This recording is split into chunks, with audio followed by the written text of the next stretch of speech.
You know, I think the ABC Murders, I think that's one of Agatha Christie's very best stories.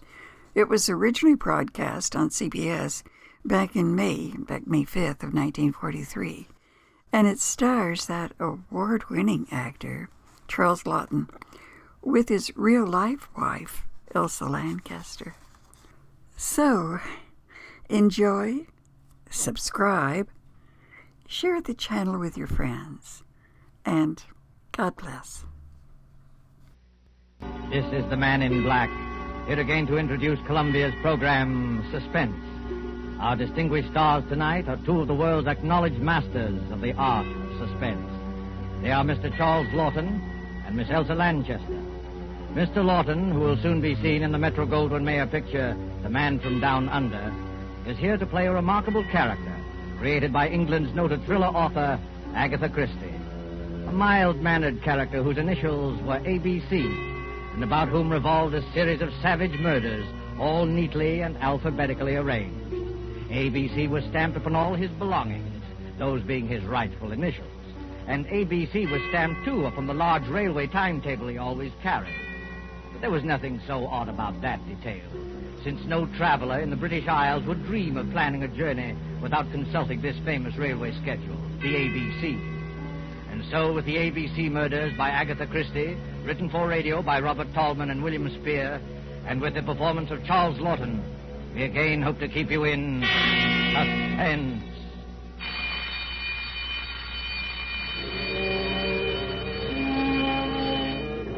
When the time for closing bell rang in the public library, Alexander Bonaparte Cust started, picked up his battered briefcase with the almost faded initials ABC, closed the book he had been reading, and shuffled over to the librarian's desk. It's a most interesting book, librarian. I should like to come back sometime and read another chapter of it, if I may. Quite. Yes, Mr. Clark. Can I help you, sir? No hurry. Well, I'll be going along now. Thank you. Rum little chap, that. What do you think he was reading? Studies in epileptic somnambulism. Medical stuff, eh? Oh, I say, the little fellow left his briefcase. I'll catch him at the door. I say, sir, just a moment. You left something. Oh, dear, it's my briefcase. I'm terribly sorry. I seem to be getting more and more forgetful lately. Why, only the other day I left it on the counter in a tobacco shop. Lucky you have those initials. Not many people with the initials ABC sticks in your mind. What do you mean by that, sir? Well, after all, they're the first three letters of the alphabet. Practically the first thing we learn, you know, isn't it? Our ABC. Don't mention those letters to me. They brought bad luck to me in more ways than one. Really? How's that?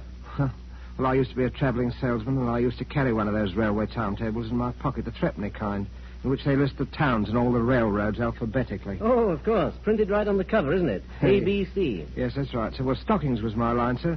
I did door-to-door selling. Whenever I finished one town, out would come that timetable, and I'd look up the next stop on my route. I got sick of the sight of that ABC railway guide, I can tell you, sir. It was like a symbol of failure to me. One dingy little town after another, and all listed in that railway guide with ABC printed on the cover. My own initials staring out at me from every newsstand in every dirty little railroad station in the Midlands. Oh, come on. It couldn't have been as bad as all that. Matter of fact, I never noticed it till I began to get the headaches.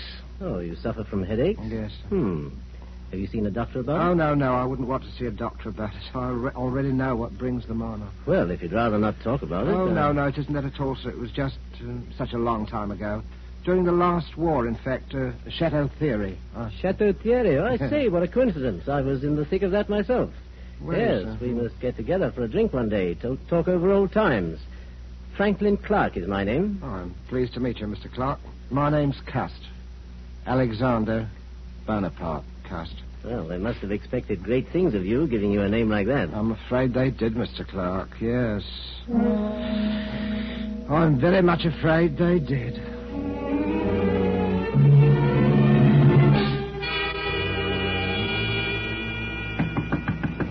Mr. Cast. Oh, Mr. Cast. Who is it? It's me, Mr. Cast. I brought you up a spot of tea. Oh, it's you, Miss Marbury. That was very thoughtful of you. Oh, nonsense. You know Mother dotes on you. Oh. You're her favourite lodger. In fact... Why, Mr. Cast, you're packing your things. You're not leaving us, are you? Oh, no, I'm just taking a little trip over the bank holiday, you know. Now, don't try to deceive me, Mr. Cast. You're embarrassed. start owing us, aren't you? No. You needn't be, Mr. Cust. Really, you needn't. Oh, you are a nice girl, Miss Marbury. You really are a nice girl. As a matter of fact, I'm not going just for the bank holiday. I've something rather important, some very important matters to take care of. You know, it's very possible that my mother didn't have me christened Alexander Bonaparte Cust for nothing. Oh. Have you got a position, Mr. Cust? Well... What is it? Well... Oh, come, Mr. Cust. You can tell me, can't you? Well, Miss Lily, I can tell you this much. I shall be travelling quite a lot. In fact, where did I leave that ABC railroad guide? Oh, yes, here it is. First stop, Andover. Andover? That's not very far. No, but I must be getting on if I don't want to miss that train. Now, let me see. Have I got everything? There's my spectacles and my overcoat, my typewriter, my walking stick. Did I ever tell you the history of this walking stick, Miss Marbury? It's a Scottish piece, very old. It's always used as antique. You know, they used to kill people with these back in the days of the old clan wars in Scotland. I wonder how many heads this one has bashed in. Oh, Mr. Cust. Oh, please, what a terrible way to talk. Yes, I'm sorry, Miss Marbury. I am a little bit surprised at myself talking like that. It must be my new job. It's gone to my head a bit. That's it. It's gone to me head. Have you got an aspirin by any chance? I've got an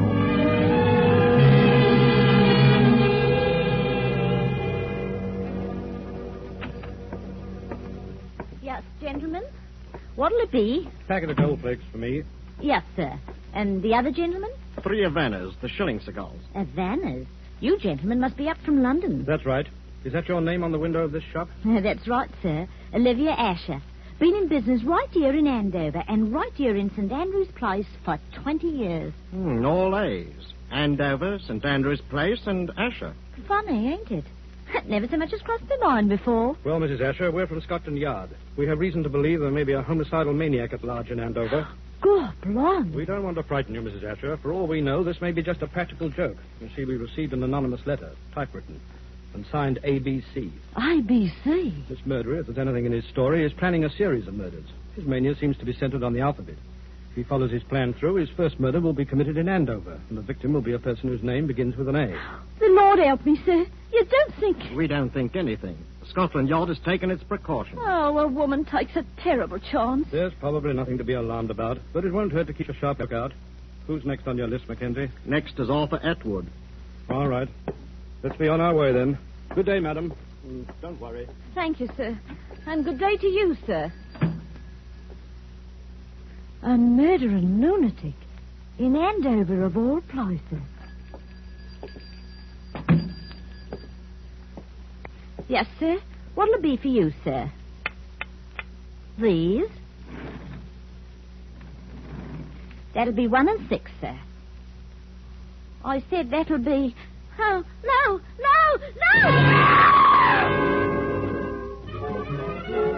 Working newspaper, sensation, homicidal maniac in Andover, alphabet murderer to strike next at Bexhill, latest on ABC. Oh, boy, let me have one of those. Yes, sir, news or standard, sir? Both. Here you are. Oh, thank you, sir. 6:30 newspaper, sensation... Nasty business, eh, mister?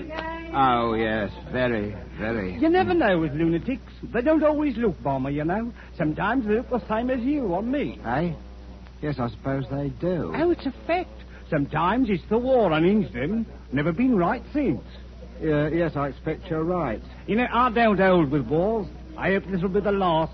You don't hold with wars, eh? Well, young man, I don't hold with plague and sleeping sickness and famine and cancer, but they happen all the same.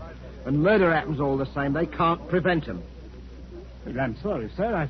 I expect you had a rocky time of it in the last one, eh? Yes, my poor head's never been the same since. I get terrible headaches. Oh? Well, I'm sorry about that, sir. Sometimes I hardly know what I'm doing. You don't say. I forget things. You know, for instance, I could have sworn I had an ABC railway guide in my pocket an hour ago. Do you know they found one of them ABC railway guides on the poor tobacconist lady that he murdered? Who? Him. ABC, whoever he is. Maybe he don't know himself. Ever stop to think of that? Maybe he's so bum he don't remember. I wonder. Bexhill, did he say Bexhill? That's my train. Well, goodbye, young man. Goodbye. 6:30 newspaper, sensation, homicidal lunatic strike again. Police tracing typewriter on which murder notes were written to strike at Bexhill, latest on ABC Alphabet Murderer.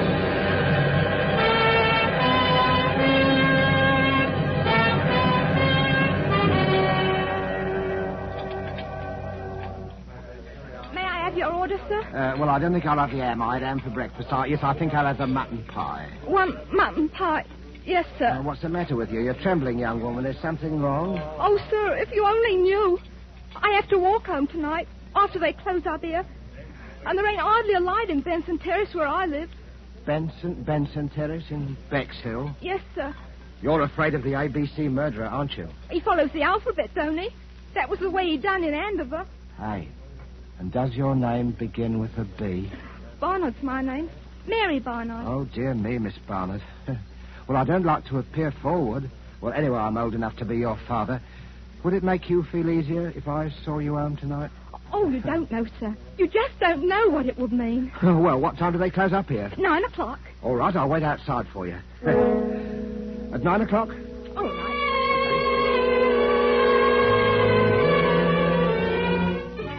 Ladies, waitress brutally murdered in Bexhill. ABC strikes again. Here, sir, Scotland Yard receives third murder note. Alphabet murderer to strike again in Cheston. Yes, sir? Third class, single, to Cheston.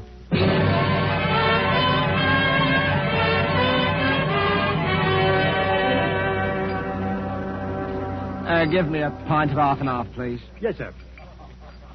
There you are, sir.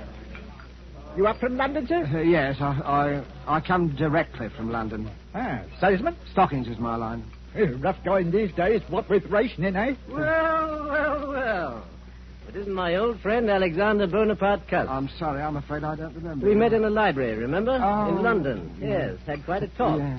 Franklin Clark, remember? Yes, of course. You'll forgive me, Mr. Clark. My memory, it seems to be getting worse and worse. But you must have come under better times, Mr. Cuss. New briefcase, I see. Nice, bright, new initials. Well, I got a job shortly after I saw you, Mr. Clark, from Ballinger Limited. Stockings. It's my old line, you know. But to tell you the truth, I haven't been doing very well. Oh, those headaches again? Yes, the headaches. And the murders. The murders have upset me something terrible. Oh, well, you're shaking like a leaf, man. No. Hey, Jonathan, a brandy for Mr. Cuss. He Thank needs you, it. sir. The trouble with you, Cuss, is you're inclined to be morbid. I remember that book you were reading the day we met, stuff about epilepsy. Well, it might be epilepsy, mightn't it? What? Well, they discharged me from the army before the war ended. You see, I had a kind of a fit, you know. And, Never had anything like it again, have you? No, I didn't have a fit again, just the headaches. I forget what happens, hours at a time. Do you know, once I was sitting in a station waiting room and a newsboy came by and I bought a paper from him, and it was all about that first murder in Andover. It said the police had got another note, another typewritten note, Mr. Clark, and the murderer was going to strike next in Bexhill. And suddenly I realized I was in Bexhill. And I'd been in Andover the day before when the first murder happened. Well, how did you happen to go from Andover to Bexhill? Well, that's the way I'm supposed to go on my route, selling the stockings. I'm supposed to take the towns alphabetically. Oh, well, then it's not so surprising you should have been in Bexhill after all, is it? Just a coincidence. Well, the waitress in Bexhill there, I walked home with her that night, Mr. Clark, the night she was murdered. Well, good heavens, Cusk, you don't think you killed Mary Barnard, do you? I don't know, Mr. Clark. It said in that book that people who have had epileptic fits often do things and don't remember them. They even commit crimes. I said good night to her, and after that I don't know what happened. The notes, those typewritten notes. Wouldn't you have remembered if you'd written them? I don't know. Well, now, I know a little something about psychology myself, Cust. And I'd stake everything I own on the fact that the man who wrote those notes was conscious of what he was doing. Do you really think so, Mr. Clark? Positive of it. Now, pull yourself together, man. Incidentally, my sister-in-law lives here in Cheston. My brother is Lord Cameron Clark, and I happen to know she needs some new stockings. Pop over there in the morning, will you, and show the old girl your line? Here's the address. Might cheer you up to make a good sale. Oh, I'm sure it would, Mr. Clark. I'm sure it would. Well, good night, Mr. Clark, and thank you again for all your kindness. Good I'm night. sure, sir. Good night. Oh, wait a minute. You've forgotten something again. Oh, dear me, that's my typewriter. I shall certainly need that. Oh? Well, was to type up my report to the Home Office in case I should make that sale tomorrow. Oh, of course. Oh, yes. By the way, Cus, better watch out. Somebody in Cheston is going to be murdered tomorrow. Aye. Old ABC is up to the letter C, you know, and your name is Cuss. Huh? Oh, I say, good heavens. Mine is Clark.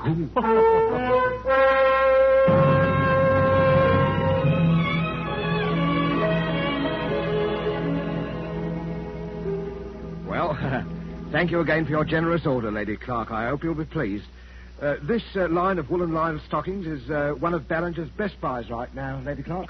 My brother-in-law told me that you'd had some unfortunate times lately, Mr. Clark. Yes. But I really did need the stockings, and I should Hello be again, Cuss. Hello, sir. Stuffing myself with bacon and eggs. Make a sale, old boy? Oh, yes, Mr. Clark. Thank you very much. Good, good. Louise is filthy with money, and her ladyship's legs are in constant need of recovering. Oh, I wouldn't say that, Yes, sir. really. She wanted the stockings. Well, thank you very much, my lady. I hope I shall have the privilege of serving you again next year. Goodbye, Mr. Cust, and good luck. Cheerio, Cuss. Such a nice little man, Franklin. He's a bit off his nut, I'm afraid. Last night he tried to convince me that he was the ABC murderer. His initials, you know. He has minor lapses of memory. That little man a murderer? Oh, really, Franklin?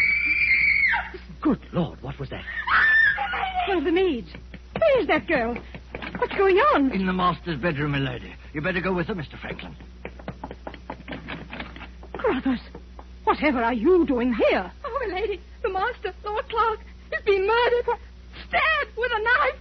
He's all over blood. Murder? Oh. Good heavens. Why, look there on the floor. A railway guide, an ABC. Take me out of here, Franklin. Oh, Louise, I'm sorry you had to see this. Oh, Cameron. My poor Cameron. Who never made an enemy in his life. The man who did this was a maniac. And I'm afraid I know who he is. He always carried a walking stick with a heavy carved handle. That's how the other murders were committed, with a heavy stick. But he wasn't carrying his stick today. Must have grabbed a knife up there somewhere to kill Cameron with. But when? Were you with him every minute? Well, I went upstairs to get my checkbook.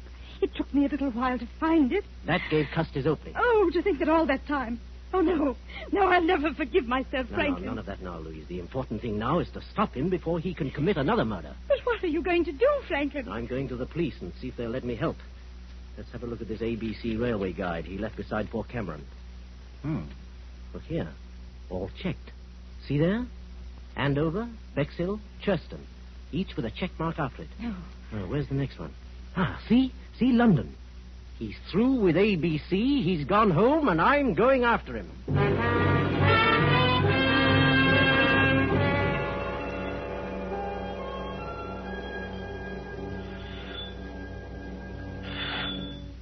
Yes? Well, Mr. Cust, come in. Whatever kept you away so long? Miss Lily, I've got to talk to you alone. Oh, well, I'll go up with you. I want to show you the new curtains I put up in your room anyway. Oh, you are a nice girl, Miss Lily, really are a nice let girl. me carry one of these, Mr. Cust, a typewriter. No, I'll carry my own thing, thank you. Oh, Mr. Cust, you're trembling. Oh, dear, you do look a fright. Look, I'm going to straight and get you a hot foot bath. No, not now, please. Not now, Miss Lily. There's no time for it. What is it, Mr. Cust? Close the door and lock it. Are you in some trouble, Mr. Cust? I'm in terrible trouble, Miss Lily. I want you to hear the story first from me. You're the only one who's ever been my friend. Oh, I've had a lonely life, Miss Lily. Oh, poor Mr. Cust. Poor Mr. Cust. That's what they always say about me. Poor Mr. Cust. I thought you were different. Oh, don't take on so, Mr. Cust. It was only a manner of speaking. You don't need to worry. I'm all right now. I never get 2 spells in one Spells? day. Mr. Cust, I don't understand. What you heard of the ABC murders? Shocking affairs. But, Mr. Cust, why Miss are you Lily, saying... the police will be here at any minute. Please let me finish. I don't want you to think harshly of me, Miss Lily. I didn't plan it ahead. My instructions told me where to go. Some people can't help what they do. There are diseases. Epilepsy, for instance. You do things you don't remember. You commit crimes. And I'm like that. Oh, Mr. Cust, I can't believe it. When I was a child, Miss Lily, they used to badger me about my name. My mother worshipped strength. She named me after the strongest people she knew about in history. Alexander and Bonaparte. But nobody ever called me by those names. They called me ABC. ABC. I used to dream I was boiling in a kettle of alphabet soup. I was a terrible disappointment to my mother. Mr. Cust, you're unsettled and You've tired. got to hear me out, Miss Lily. Oh, Now listen to me, Miss Lily. I could have been a hero once in the army in the last war. I was happy. I could have made something of myself. Then I started getting the headache. You must hear me out, Miss Lily. I started forgetting things after they discharged me from the army. Shock, they called it. I used to have dreams. I was a great ruler. The destiny of men was in my hands. I had the power over them of life and death. Let me go. Oh, please let me go. First, there was Andover, that tobacconist. I can't even remember what she looked like. Then there was Bexhill. I walked home with a waitress from the station restaurant. She was murdered, too. In Cheston, I sold a dozen pair of stockings to a lady, and while she was upstairs getting her checkbook, her husband was murdered on the floor where I was waiting. And now I've come back here. Maybe the alphabet charm is over. Or is it? This is London. L. Your name is Lily. Are you trying to frighten me, Mr. Cust? I am trying to convince you. You, murderer? I'd as soon believe it as my own mother. What about this? Look at it. Oh, no. Look closely at it. I found it in my briefcase when I came on the train, Miss Lily. This knife murdered a man in Cheston just 3 hours ago. No!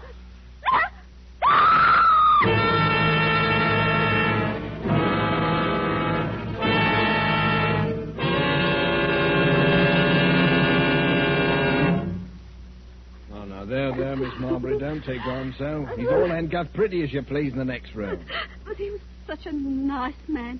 I still can't hardly believe it. Is this the knife he threatened you with, Miss Marbury? Yes. We just got here in the nick of time, eh, Crum? Hey, that's a wicked-looking knife. It's the Cheston murder knife right enough, Mr. Clark. No doubt of it. Well, let's take inventory. Typewriter. Checks with the murder notes. Walking stick. Same markings as on the heads of the first victims. And the psychiatrist's report says the murders were premeditated and the notes could not possibly have been written except by a person who was conscious and in his right mind. Well, that breaks down any idea Cust may have had of entering an insanity plea. Right. I think he'll sign the confession without any difficulty. Bring him in. Bring the prisoner in. Well, Cust, are you ready to sign your confession? I don't know, Inspector. A moment ago I was certain I must have done it. But why? That's what worries me. Why? Mr. Clark, why do you think I did it? You're wasting valuable time, Cust. I don't care why you did it. You killed my brother, and I want to see you hang for it. I don't care how balmy you are. You ought to be ashamed of yourself, talking to our Mr. Cust in that bloodthirsty manner. I don't know what's getting into the gentry, I'm sure. He tried to murder you, didn't he? Well, he couldn't help himself, poor thing. He's been terribly upset of late. You are a nice girl, Miss Lily. You are a nice girl. Really. The murders were willful and premeditated.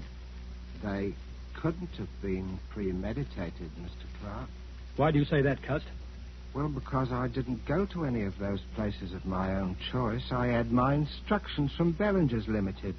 And those instructions were sent to me after the police got the warnings of the murders that were printed in the papers. There never were any such instructions. We ransacked all your things, Cust. There wasn't any letter of instructions, was there, Inspector? No. Oh, yes, there was. All right, we'll ring up Ballinger's. May I use your telephone, Miss Marbury? Why, certainly, Inspector. The number is Regent 3313, Inspector.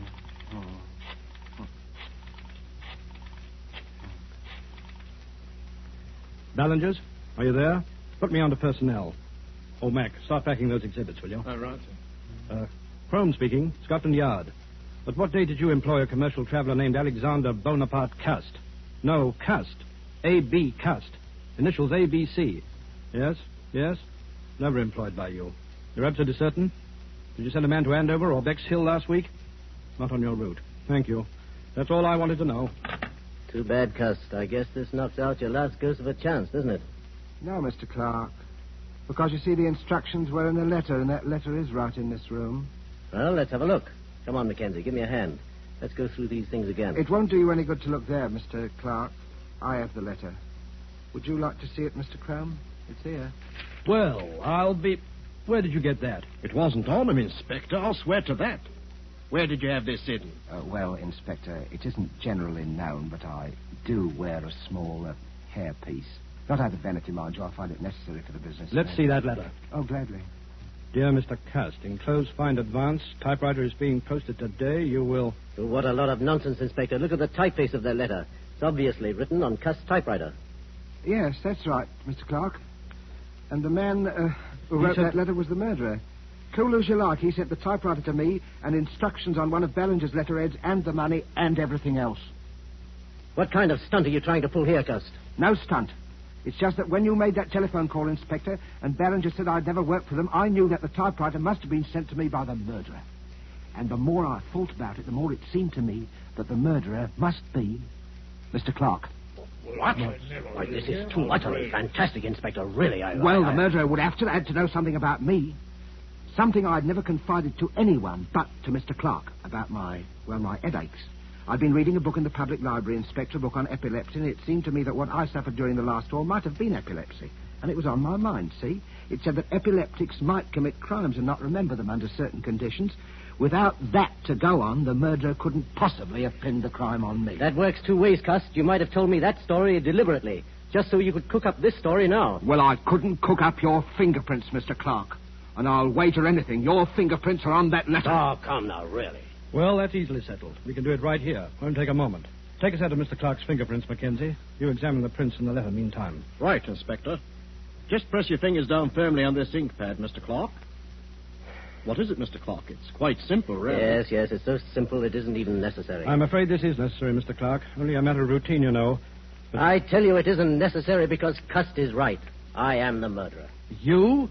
But wait, then you killed your brother Cameron Clark so that you would inherit the estate? Yes, exactly. But the others, the A and B murders in Andover and Bexhill and... I committed them, all of them. Yes, but... Come now, gentlemen, surely you'll give me credit for thinking this thing through. If only my brother Lord Clark had been murdered, I, being the only heir, would have had a lot of explaining to do. So I invented my own little crime wave to make it appear as though he were just one of the victims of a homicidal maniac. And I must say, it almost came off, thanks to the unknowing cooperation of Mr. Cust here. Thank you just the same, Mr. Cust. You're very welcome. Oh, Mr. Cust, I knew you couldn't be a murderer, not really. Oh, you are a nice girl, Miss Lily. Really, you are a nice girl. Headaches, Mr. Cust. Why don't you go to an oculist? Those headaches, maybe you just need a new pair of glasses. I think I'll do that, Miss Lily. Do you really think... Of course, I'll wager that's what's been the trouble with me all along. You know, you need someone to take care of you. Oh, I do, Miss Lily. I do, really. If only you... Oh, but no, you couldn't ever think... What, Mr. Cust? Well, I mean, Miss Lily, I was just thinking it would be really too much to ask anyone. Mrs. Alexander Bonaparte Cust. But when we're married, please don't wear that toupee. It's very conspicuous. Oh, you are a nice girl, Miss Lily. Really, you are. I do hope people won't call you Mrs. ABC.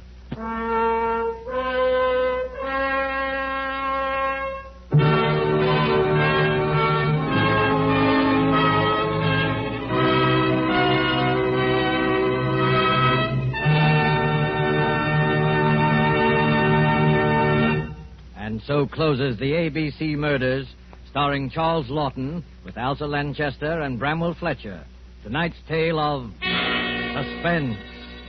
This is your narrator, the Man in Black, who conveys to you Columbia's invitation to spend this half hour in suspense with us again next Tuesday, when Agnes Moorehead will return to our stage as star of the suspense play called She Overheard Murder Speaking.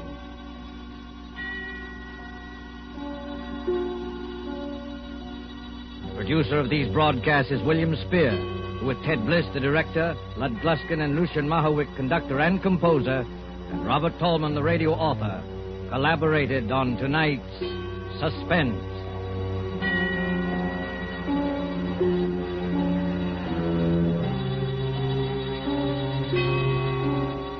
This is the Columbia Broadcasting System.